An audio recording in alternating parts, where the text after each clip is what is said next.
Señor esté con ustedes. Y con tu espíritu. Y con tu espíritu. Evangelio de nuestro Señor Jesucristo según San Mateo. Gloria a ti, Señor. Gloria a ti, Señor Jesús. Al llegar a la región de Cesarea de Filipo, Jesús preguntó a sus discípulos: ¿qué dice la gente sobre el Hijo del Hombre? ¿Quién dicen que es? Ellos le respondieron: unos dicen que es Juan Bautista, otros Elías, y otros Jeremías o alguno de los profetas. ¿Y ustedes?, les preguntó, ¿quién dicen que soy? Tomando la palabra, Simón Pedro respondió: tú eres el Mesías, el Hijo del Dios vivo. Y Jesús le dijo: feliz de ti, Simón, hijo de Jonás, porque esto no te lo ha revelado ni la carne ni la sangre, sino mi Padre que está en el cielo. Y yo te digo, tú eres Pedro, y sobre esta piedra edificaré mi iglesia, y el poder de la muerte no prevalecerá contra ella. Yo te daré las llaves del reino de los cielos. Todo lo que haces en la tierra quedará atado en el cielo, y todo lo que desates en la tierra quedará desatado en el cielo. Palabra del Señor. Gloria y honor a ti, Señor Jesús. Hoy, como ya hemos comentado al inicio y a través de nuestra liturgia, celebramos la fiesta de San Pedro y San Pablo. Y quiero, pues, como ya también lo hemos comentado, felicitar a todos que lleváis este nombre, Pedro y Pablo. Ambos recibieron, tanto Pedro como Pablo, una misión apostólica, una gracia especial de la providencia que observamos en todos los santos. ¿Y qué es lo que observamos en ellos? Observamos que hay una vocación, hay una entrega, hay un agradecimiento, una súplica, amor, piedad, generosidad, misericordia, conversión, penitencia, también cruz y gloria, una esperanza y fe, por lo tanto también una fortaleza y una generosidad. No digamos la obediencia y libertad, paciencia y paz, perseverancia y fidelidad, prudencia y sinceridad, y también se ven como pecadores, pero también llamados a la santidad. Hablar de San Pedro como apóstol de Cristo, inmediatamente lo vinculamos a San Pablo. Ambos son los dos pilares en la que la Iglesia Católica se afirma. San Pedro es la Iglesia jurídica, en cambio San Pablo es la Iglesia de los gentiles, luego llamado Iglesia Paulina. Uno y el otro hicieron que el mensaje de Cristo fuese universal y en donde la Iglesia, como madre, acogiera a todos sus hijos, sin distinción, digamos, alguna. Estos dos grandes apóstoles tuvieron la visión, a través de la gracia, de poner las bases de lo que debería ser la Iglesia, una Iglesia realmente en salida, no metida en sí misma, donde el poder la fue quitando este entusiasmo apostólico, reduciéndola a normas, y normas llevándola a conservar lo que se había conseguido, hasta el extremo que hoy la credibilidad está por debajo de lo que debía ser. El recordar hoy a estos dos grandes apóstoles es para medir a través de ellos cómo nosotros, siendo por tradición cristiana y formados en la Iglesia Católica, cuál es la temperatura de nuestro termómetro hoy apostólicamente, si nos sentimos realmente apóstoles, en orden a la imitación nuestra de estos dos grandes gigantes del cristianismo. Ellos nos muestran con sus vidas que el amor y la intimidad de su filiación como hijos de este Padre Celeste fueron descubriendo y como hermanos de Cristo no dudaron en dar la vida por Cristo, es decir, bebieron el mismo cáliz que Cristo bebió. Sufrieron incomprensiones, latigazos, prisiones, en fin, todo tipo de afrentas para llevar adelante el mensaje que se les dio de ir y anunciar el Evangelio a todas las gentes. Pedro es el apóstol de Cristo, su vicario. Cristo le cambió el nombre de Simón por el de Cefas, y mirándole dice en el Evangelio: tú eres Simón, hijo de Jonás, tú serás llamado Cefas, que quiere decir Pedro. Y Cefas quiere decir roca o piedra, traducida al griego por Petros. A ninguno de los otros discípulos Cristo les cambia el nombre, solo a Pedro, para indicar que sobre esa roca o piedra edificaría su iglesia. Sería el pastor que apacentaría sus ovejas, siendo el primer pontífice de la iglesia. Pedro, por tanto, ocupa un lugar importante en la vida de Jesús, siéndole bastante cercano.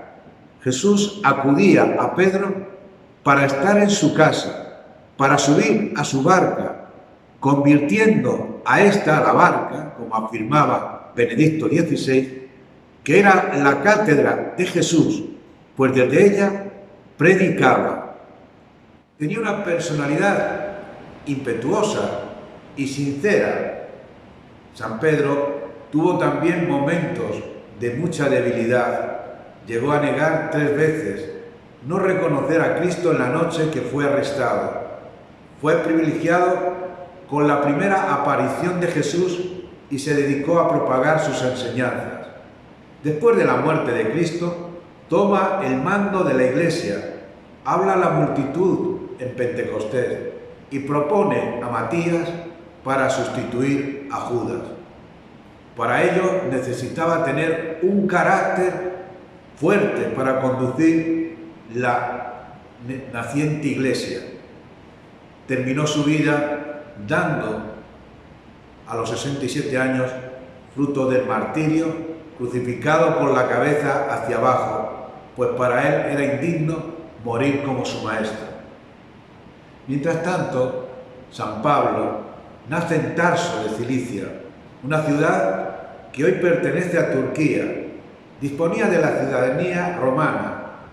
Pablo, educado en esa ciudad a los pies de Gamaliel, es llamado el apóstol de los gentiles, pues tiene una fuerza de atracción en la Iglesia eternamente joven, en palabras de Pío XII.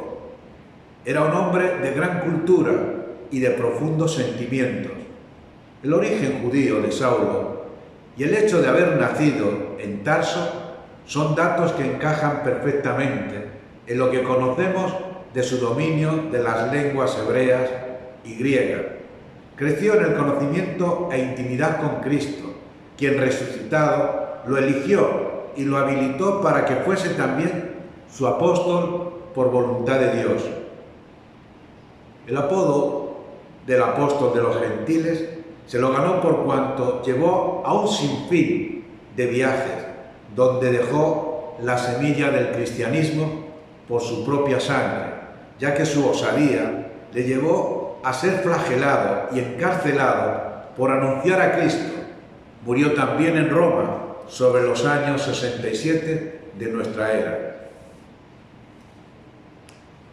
En la fecha que hoy recordamos a estos grandes apóstoles, se da un hecho realmente extraordinario. En el año 1959 nace a la vida de la Iglesia y de la humanidad el Instituto IF de Cristo Redentor misioneras y misioneros identes, cumpliendo un nuevo aniversario hoy, y podemos decir con mucha alegría y dando gracias a la divina providencia que la institución de Cristo Redentor, por su expansión, se puede decir hoy a la manera de lo que una frase de este gran rey español, Felipe II, que el sol no se pone en los lugares donde estaba esta institución. El carisma idente es conforme a 3 principios evangélicos: el mandamiento, sed santos como vuestro Padre Celestial es santo. Segundo, el consejo promisorio o promesa, cuando dice Cristo, cuando 2 o más estéis reunidos en mi nombre, allí estoy en medio de vosotros. Y por lo tanto, el imperativo apostólico: id por todo el mundo y proclamad la buena nueva a toda la creación. La finalidad de la institución es vivir una vida de perfección evangélica en común. Cuando decimos en común, vida común, para lo cual sus miembros, hombres y mujeres que la forman, lo hacen mediante comunidades donde se comparte la vida espiritual y la tarea misionera. Dicha perfección consiste en el progreso de la inclinación filial, es decir, tener esta conciencia de hijos que enamoradamente nos una a un Padre eterno. El carácter apostólico de los misioneros y misioneras identes se encuentra específicamente en el diálogo apologético con los intelectuales para la defensa de la verdad revelada y el encuentro con la juventud, sobre todo con quienes dentro de los jóvenes perdieron su fe católica o no la alcanzaron nunca. Las diferencias culturales y religiosas de rigurosa especialización en nuestro tiempo configuran a los miembros del Instituto inspirándose en la universalidad misionera de la Iglesia, con aquel delicado sentido humanista que exige la convivencia ecuménica con todas las instituciones y grupos religiosos y culturales, creando fundaciones en beneficio de la humanidad y especialmente de la Iglesia Católica. Hoy, la institución de Cristo Redentor, misioneras y misioneros identes, cumple su 61 aniversario de su fundación. Fundación de carácter de derecho pontificio y aprobada por el Papa Benedicto XVI en el año 2009 como Instituto de Vida Consagrada. Su fundador, Fernando Rielo Pardal, nace en Madrid el 28 de agosto de 1923. Fallece en Nueva York el 6 de diciembre de 2004, donde residía desde 1988 por especial asistencia médica. En la década de los 60, o mejor dicho de los 70, y comienzo de los 80, funda asimismo varios organismos culturales y humanitarios, entre ellas la Escuela Idente, que como Instituto Superior de Ciencias y Letras tiene establecido convenios con diversas universidades extranjeras, la Fundación Fernando Rielo, que se irradia internacionalmente de su Premio Mundial de Poesía, Mística, entre otras fundaciones civiles de Fernando Rielo, hay que destacar por su incidencia en el mundo universitario, la Juventud Idente, que pretende unir en los más altos ideales culturales y morales a jóvenes de distintos países, razas y creencias para la formación de un Parlamento universal de la juventud. Hay que destacar también que Fernando Rielo, preocupado por los jóvenes, los niños, también nos deja una pedagogía que la llamó la pedagogía del éxtasis, una metodología que permite a los adolescentes superar aquellos límites propios de sus propios traumas provocados por una mala formación educativa. Fernando Rielo fue un apóstol incansable y un enamorado del Padre Celeste, desde su tierna infancia, como nos recuerda en sus escritos, y personalmente puedo, constatar que yo soy testigo de ello, porque lo conocí personalmente. Siempre tuvo la impresión del Padre, y esta conciencia de ser hijo la llevó toda su vida. Podría relatar 2 hechos de los muchos que tuvo, creo que son importantes hoy resaltar. Uno de ellos es en la vida de Fernando Rielo a sus 12 años, cuando leyó Fabiola, Vida de los primeros mártires. Nos cuenta que quedó enardecido, amando apasionadamente ese mundo que acababa de descubrir. Era pagana, no era cristiana Fabiola, pero se convierte, y esa conversión le llevó a dar su vida. Y al leerlo, él dice que quería dar también la vida por su Padre Celeste, como hizo esta mujer.